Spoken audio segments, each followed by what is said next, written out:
Hi everyone. तो इस video में आज आपको हम बताने जा रहे हैं कि स्टेट बैंक ऑफ इंडिया की तरफ से एक क्लर्क के पद पर शानदार भर्ती 2025 के लिए निकाली गई है। अगर आपका सपना है कि एसबीआई बैंक में क्लर्क के पद पर काम करना, तो इस वीडियो को कंप्लीट लास्ट देखेगा। इस वीडियो में मैं सारा जानकारी आपको स्टेप बाय स्टेप आपको बताऊँगा कि एसबीआई में क्लर्क के पद पर भर्ती होने के लिए आपको पास क्या एजुकेशन क्वालिफिकेशन होनी चाहिए, क्या एज लिमिट रखा गया है और कब से कब तक इसका सिलेक्शन प्रोसेस किया जाएगा। तो इस वीडियो में मैं सारा जानकारी आपको एक्सप्लेन करूंगा, तो इस वीडियो को लास्ट बने रहेगा। तो चलिए वीडियो को स्टार्ट करते हैं और आपको कंप्लीट में जानकारी देने का काम करेंगे, ठीक है। तो अभी देख सकते हैं कि मेरे पास एक ऑफिशियल नोटिफिकेशन है जिसके माध्यम से मैं प्रॉपर जानकारी बताऊँगा, ठीक है। तो यहाँ पे देख सकते हैं कि state bank of India central requirement promotion department of corporate centre Mumbai की तरफ से इस भर्ती को निकाली गई है, ठीक है। और यहाँ पे देख सकते हैं कि requirement junior assistant customer support and sale advancement number देख सकते हैं CRPD के लिए, और यहाँ पे 2025-26 के लिए निकाली गई है, ठीक है। Online registration of application and पे पेमेंट फ़ी के लिए जो डेट रखी गई है 6/8/2025 से लेकर 26/8/2025 तक आप ऑनलाइन आवेदन कंप्लीट कर सकते हैं, ठीक है। आपको पास अभी 2 दिन समय है, ठीक है। तो आवेदन करना चाहते हैं तो अभी भी समय है, आप आवेदन कर सकते हैं, ठीक है। और नीचे आएंगे तो देखिए यहाँ बताया गया वैकेंसी के बारे में, ठीक है, कि कौन सा पोस्ट के लिए कितना भर्ती रखी गई है, ठीक है। तो देखिए यहाँ बताया गया जो भी सर्कल आपका है उस सभी स्टेट का यहाँ पे नाम देखने के लिए मिल जाएगा, और सर्कल जो भी है वो आपको देखने को मिलेगा। और लैंग्वेज भी यहाँ पे देख सकते हैं, जो भी आपका लैंग्वेज आता है, जो भी आप स्टेट से हैं, जो लैंग्वेज आप बोलते हैं वही के लिए फिर यहाँ पे आवेदन आप कर सकते हैं, ठीक है। और उसके बाद जब नीचे आएंगे तो देखिए यहाँ पे आपको देखने के लिए मिलेगा जो आपको इम्पोर्टेंट है वही हम आपको इन्फॉर्मेशन बताएंगे, ठीक है। उसके बाद देखिए हम बात करेंगे एज लिमिट के बारे में, ठीक है।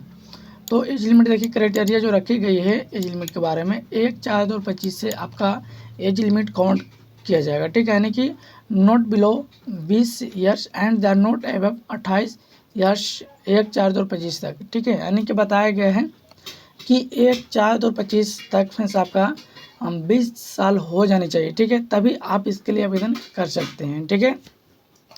और इसमें एज में भी आपको एज रिलैक्सन आपको छूट मिल जाता है, जैसे कि यहाँ बताया गया है कि relaxin of the upper age limit के बारे में। तो कैटेगरी वाइज यहाँ पे एज रिलैक्सन छूट मिल जाता है, ठीक है। जैसे कि OBC से कोई कैंडिडेट अगर आते हैं तो 3 साल का छूट मिलेगा, और SC/ST से आते हैं तो यहाँ पे 5 साल का छूट मिलेगा, और PW कोई विकलांग है तो वहाँ पे 10 साल का छूट मिलेगा। तो इस तरह से आप देख सकते हैं, ठीक है। अगर एक सर्विसमैन है तो यहाँ पे 3 साल का छूट मिलेगा एंड 8 साल का छूट मिलेगा, ठीक है। SC/ST से आते हैं तो, ठीक है, जो भी कैटेगरी से आते हैं वो अलग अलग यहाँ पे छूट मिल जाता है, ठीक है। उसके बाद जब नीचे आएंगे तो आपको देखने के लिए मिलेगा इस तरह से आपको। उसके बाद देखिए यहाँ बताया गया सिलेक्शन प्रोसेस के बारे में, ठीक है। तो सिलेक्शन प्रोसेस किस तरह से आपको किया जाएगा, ठीक है। तो देखिए यहाँ बताया गया है the selection process will consist of the no online test primary mains exam and the test for specified after local language, ठीक है। देखिए इसमें बताया गया है कि ऑनलाइन आपको टेस्ट होगा और मेंस एग्ज़ाम होगा और टेस्ट होगा, ठीक है। और जो भी आपका लैंग्वेज में जो भी लैंग्वेज आप बोलते हैं उसी लैंग्वेज में आपका यहाँ पे टेस्ट लिया जाएगा, ठीक है। फेज़ 1 के लिए प्राइमरी यहाँ पे एग्जामिनेशन होगा, कंडक्ट करवाया जाएगा, जिसमें आपको 100 मार्क्स आपको यहाँ पे दिया जाएगा, ठीक है। जिसमें conduct will be the this test world with 1 hours direction, ठीक है। 100 मार्क्स का आपको समय 100 मार्क्स का फैसला आपको क्वेश्चन दिया जाएगा और 1 घंटा का आपको वहाँ पे समय दिया जाएगा, ठीक है। पहला के लिए बताया गया, पहला फेज़ के लिए, जिसमें आपको बताया गया है कि नेम ऑफ द टेस्ट के बारे में इंग्लिश लैंग्वेज और मीडियम लैंग्वेज के लिए, ठीक है। जिसमें इंग्लिश में आपको 30 क्वेश्चन रहेगा और 30 मार्क्स में आपको प्राप्त करना होगा, 20 मिनट का आपको समय दिया जाएगा, ठीक है। उसके बाद नीचे आएंगे देखने को मिलेगा न्यूमेरिकल एबिलिटी के बारे में। तो वहाँ पे देख सकते हैं कि इसमें 35 क्वेश्चन दिया जाएगा और 35 मार्क्स आपको प्राप्त करनी होगी, यहाँ 20 मिनट के समय दिया जाएगा, ठीक है। उसके बाद जब नीचे आएंगे तो यहाँ आप देखने को मिलेगा रीजनिंग एबिलिटी के बारे में। तो आप देख सकते हैं कि 35 क्वेश्चन दिया जाएगा और 35 मार्क्स फ्रेंड्स आपको यहाँ पे प्राप्त करना होगा और यहाँ पे 20 मिनट का समय दिया जाएगा, ठीक है। यानी टोटल फ्रेंड्स आपको वहाँ पे 100 क्वेश्चन दिया जाएगा और 1 घंटा का आपको समय दिया जाएगा, ठीक है। 1 घंटा के अंदर में फ्रेंड्स यहाँ पे 100 क्वेश्चन का आपको कंप्लीट करना होगा, ठीक है। तो इन बातों का ध्यान रखिएगा। बाकी इसमें बताया गया है इस test will be have fast timing mention at the there will be the negative mark for the wrong answer in this objective test 1/4 of marks agent for the question will be the deducted. देखिए friends इसमें बताया गया है इसमें negative mark भी आपको यहाँ पे रहेगा, ठीक है, जिसमें आपको 1/4 का आपको कटआउट किया जाएगा, ठीक है। तो इन बातों का ध्यान रखिएगा और अच्छी तरह से आपको एग्ज़ाम देना है, ठीक है। ये हो गया फेज़ 1 के लिए, ठीक है। अब बात करेंगे फेज़ 2 के लिए, मेंस एग्ज़ाम के लिए। तो इसमें बताया गया है कि नेम ऑफ द टेस्ट के बारे में। तो फेज़ 2 में होगा जनरल, फाइनेंस और अवेयरनेस के लिए, ठीक है, जिसमें आपको मीडियम ऑफ एग्ज़ाम लिया जाएगा, जिसमें क्वेश्चन 50 क्वेश्चन आपको दिया जाएगा, 50 मार्क्स आपको रहेगा, जिसमें आपको डायरेक्शन 35 मिनट का समय आपको दिया जाएगा, ठीक है। जनरल इंग्लिश में फ्रेंड्स आपको वहाँ पे 40 क्वेश्चन दिया जाएगा, आपको 35 मिनट का समय दिया जाएगा, ठीक है। क्वान्टिटिव एप्टीट्यूड के बारे में बताया गया, तो इसमें 35 क्वेश्चन आपको दिया जाएगा, 50 क्वेश्चन दिया जाएगा, 50 मार्क का होगा और इसमें 45 मिनट का आपको समय दिया जाएगा, ठीक है। रीजनिंग एबिलिटी के एंड कंप्यूटर एप्टीट्यूड के बारे में बताया गया है। क्वेश्चन आपको 50 क्वेश्चन दिया जाएगा, 50 मार्क्स 60 मार्क का होगा और लाना होगा और इसमें बताया गया है कि 45 मिनट का आपको समय दिया जाएगा। टोटल फ्रेंड्स यहाँ पे 190 क्वेश्चन आपको दिया जाएगा, यानी कि और 200 मार्क्स फ्रेंड्स आपको वहाँ पे प्राप्त करनी होगी और 2 घंटा 40 मिनट का फ्रेंड्स आपको वहाँ पे समय दिया जाएगा, ठीक है। ये हो गया फेज़ 2 के लिए, ठीक है।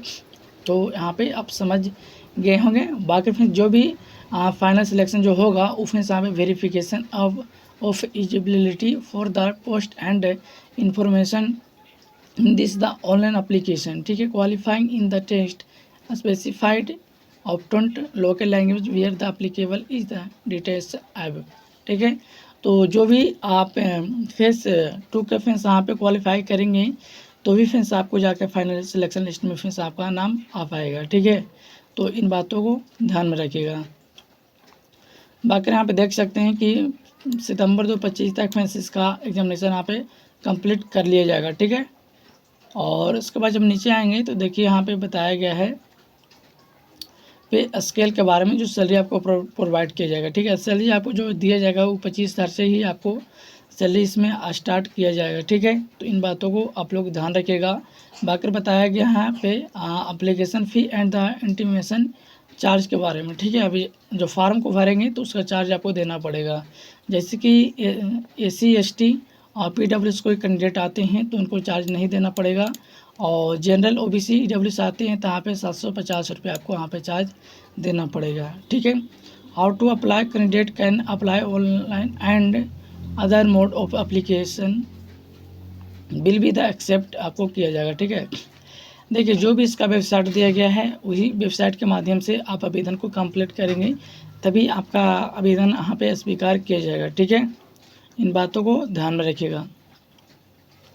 उसके बाद यहाँ पे बताया गया जो भी यहाँ पे गाइडलाइन बताया गया उसको आपको फॉलो करना होगा, ठीक है। जैसे कि candidate solve first scan their the photograph होनी चाहिए, फोटोग्राफ आपको स्कैन करके ही आपको अपलोड करना होगा। Signature, left thumb and impression, hand right और dissection and the details under the guideline for the scanning photograph and signature.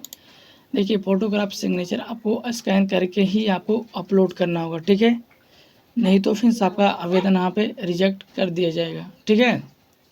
तो इस तरह से इस भर्ती में आपको बताया गया है, ठीक है।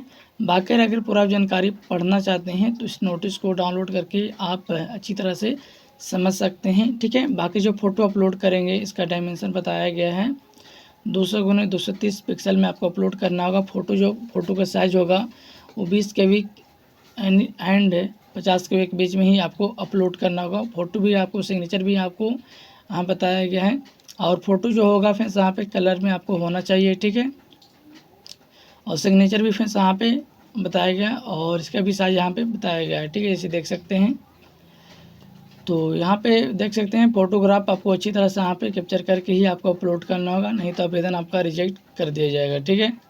और ये हो गया फ़ोटो का। या फिर सिग्नेचर के बारे में बताया गया कि सिग्नेचर जो अपलोड करना हो वो जेपीजी फाइल में ही आपको अपलोड करना होगा। इसका डायमेंशन 140x60 पिक्सल आपको रखा गया है। 10 KB से 10 KB माइनस 20 KB के बीच में आपको अपलोड करना होगा, ठीक है।